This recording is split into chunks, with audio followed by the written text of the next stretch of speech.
Plus habitué à recharger les batteries de sa voiture chez lui, cet automobiliste découvre pour la première fois cette borne électrique. On passe le badge, on branche, il y a un ordre, les indications sont sur l'écran et on y arrive très bien, il n'y a pas de problème.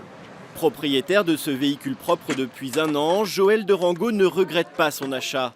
L'installation de ces bornes dans le département lui permet même maintenant d'envisager ses déplacements plus sereinement. Le maillage n'est pas encore suffisant, bien entendu. Dès l'instant où on fait un peu plus d'une centaine de kilomètres, on surveille un petit peu l'état de charge, on se dit est-ce que je vais pouvoir rentrer. C'est une autre façon d'organiser son voyage. Mais dès l'instant où le maillage sera plus important, on sera vraiment tranquille. Saint-Fargeau est l'une des premières communes dans le département à avoir installé cette borne. Il y en a 50 opérationnels à ce jour. Il y en aura 3 fois plus d'ici fin 2017. Le prix d'une borne oscille entre 10 et 30 000 euros selon le type choisi. La commune n'a que 20% à sa charge et peut bénéficier de nombreuses subventions.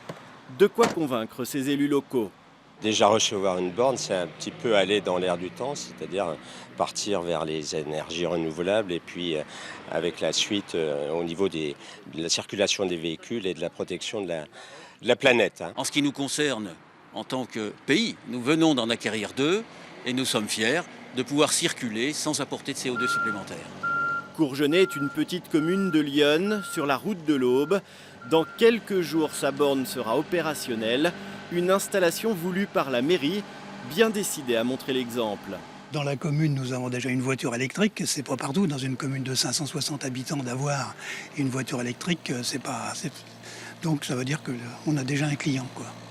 On ne va pas effacer les véhicules thermiques d'un seul coup, mais il faut programmer une évolution constante de véhicules électriques. Depuis 2010, près de 12 millions de voitures neuves ont été vendues en France et parmi elles, seuls 60 000 sont des véhicules électriques.